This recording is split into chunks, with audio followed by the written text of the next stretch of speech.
Hello friends, my name is Bonza and brother Raju on the Bonza TIK TV show. We are from Indonesia. Nice to meet you. How are you friends? Yes, friends here are fine, Bonza. Today do you want to convey Genesis stories to friends here?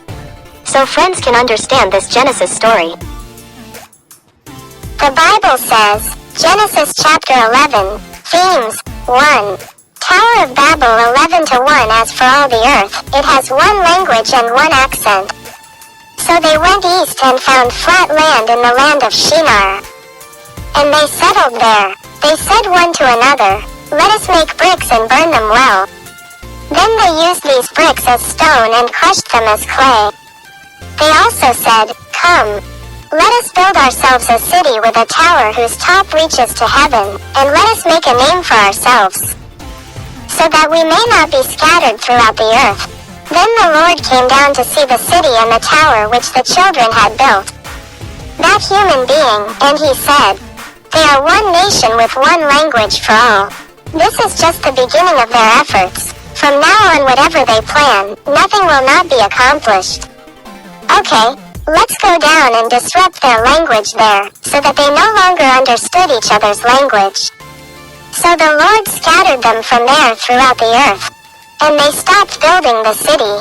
That is why to this day the name of the city is called Babylon. Because it was there that the Lord confused the languages of the whole earth, and from there the Lord scattered them throughout the earth.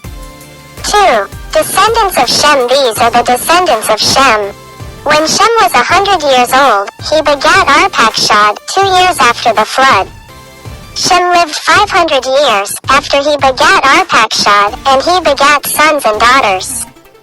After Arpachshad had lived 35 years, he begat Shelah.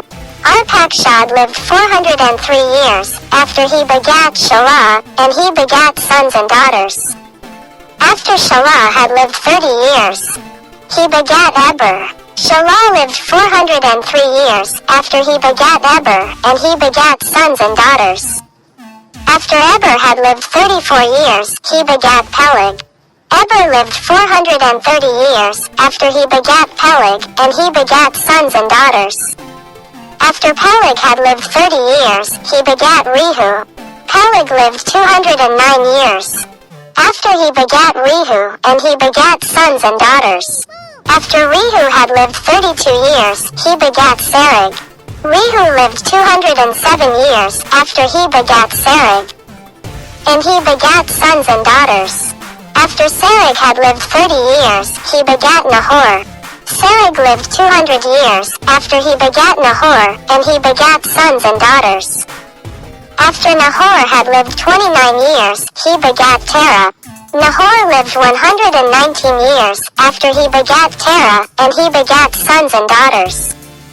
After Terah lived 70 years, he begat Abram, Nahor and Haran. 3. List of Terah's descendants. These are the descendants of Terah. Terah begat Abram, Nahor and Haran begat Lot.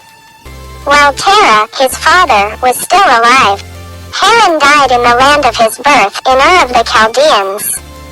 Abram and Nahor both married. Abram's wife's name was Sarai, and Nahor's wife's name was Milcah, daughter of Haran. Milcah and Yiscah's father. Sarai was barren, had no children. Then Terah took Abram, his son and his grandson, Lot, Haran's daughter, and Sarai, his daughter-in-law, Abram's son's wife.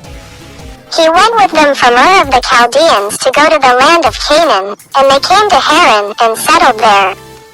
Terah lived 205 years, then he died in Haran. That's all about today's Genesis stories. Thank you friends for listening to Genesis stories from start to finish. Bless friends. If friends support this Bonza and Tick TV video, please like, subscribe, and share this video with other friends, so that this video will be a blessing for many people. See you in the next Genesis story. God bless you friends. Bye.